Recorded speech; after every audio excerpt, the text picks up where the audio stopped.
Hi, this video is my bedroom. Apparently it is do everything in your garden day, so it's really noisy out there. I just thought that I would film in my bedroom instead. This video is about the dog's mental health. Obviously we've spoken about our own mental health. I've spoken about mine on Let's Walk, and I can't champion that enough. If you need to speak to anyone, then Let's Walk messages are always open.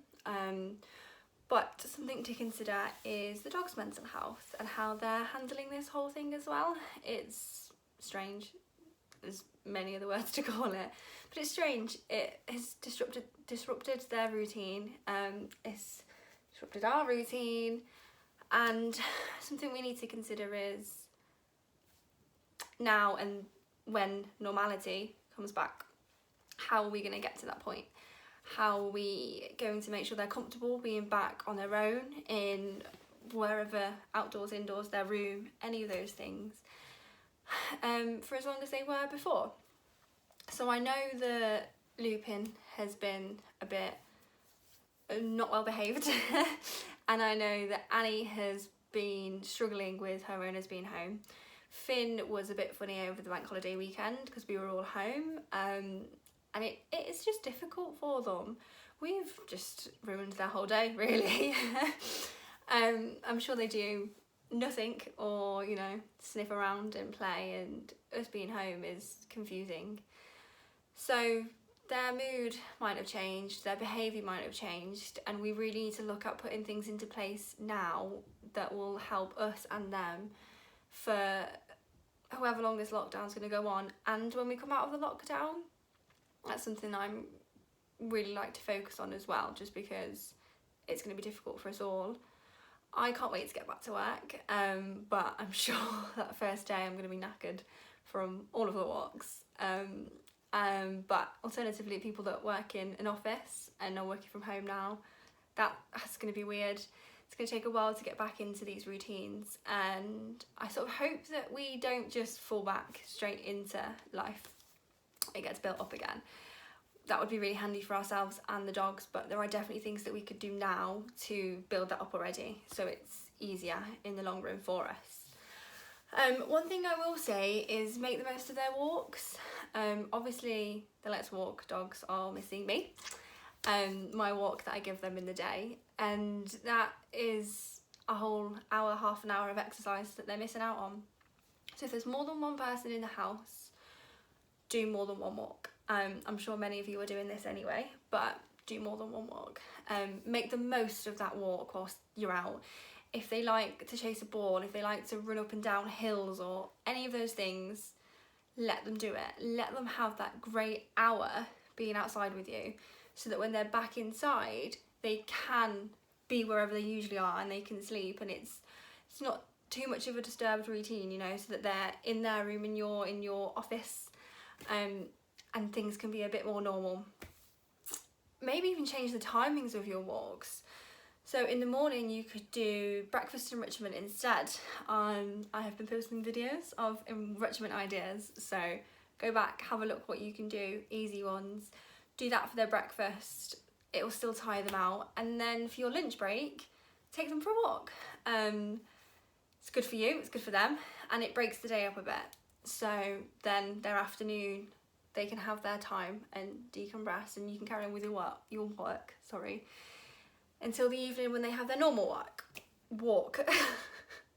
Work and walk are very difficult words to say together. It's okay that things aren't normal, and it's okay if things aren't normal for them. So do what's best for your working day, and how you all fit together in that. One thing that I will say is that it's also okay to change your walks if, like, they're off lead normally and they're superb and they get on and it's great. If now they're being a bit difficult, and I mean, dogs want to go say hello to every other dog, but at the minute it's difficult because humans can't say hello to every other human. So get the long line out.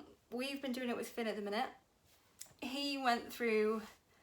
We let him off straight away, and he was pretty good, but he wants to say hello to everyone, and at the minute people don't want to say hello to him, so get the long line out.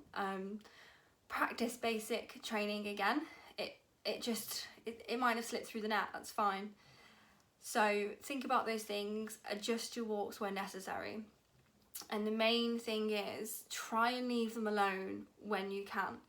So Luna and Annie are usually outside, and Annie's struggling to be outside whilst her humans are inside. It's just hard. We have thought personally about opening our side gate, leaving Finn. He usually has the living room and dining room to himself when we leave and isn't allowed upstairs or in the kitchen. But we thought about all leaving him, so he's in the house and we're in the garden. He won't know we're in the garden, he can't see us from those two rooms, and just being out there for 10 minutes and then coming back and then gradually building it up. So just little things like that that you can do where they are in their normal environment. They might cry, like when they're puppies they cry, that's fine, they're going to, and it's acceptable and understandable right now. So let it happen, build it up for 5 minutes, 10 minutes, and keep going, and do this as often as you can. Go shopping together when you do go, so that they have that time to decompress and have that normality of you not being in. I know that some Tesco's aren't allowing people in together, but please still go shopping together. One of you can stay in the car or walk around the car park, or, you know, because it's just important that you give the dog the time it needs, and the time it needs to decompress, be on their own, have some normality, and build the time back up to where it was before.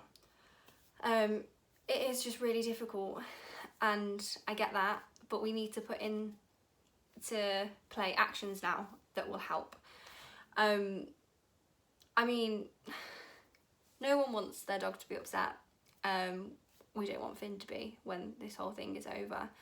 So we need to start thinking about it now. That's the only way we can really help them.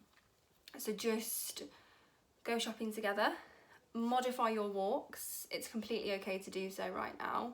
Start training from basics. It's fine, you know. Some of Let's Walk are puppies anyway, and they're sort of getting to that age where they become teenagers and they don't really listen anyway. So it's fitted in well. And build that time back up. Make sure that they get to be comfortable with themselves, being on their own, in whatever space they usually are, and stand outside your house for 10 minutes. Go to the shops. Build it back up and do your best for them for when this is all over and done with. Dog Training College are going to post some ideas as well, so I am going to post them onto Let's Walk. Hopefully that'll help as well. It's just something we've got to start thinking about, and I hope that bringing this to your attention, lost my little clicky thing, sorry. I hope that bringing this to your attention means that you can start it as soon as possible, and we can do the best for our dogs.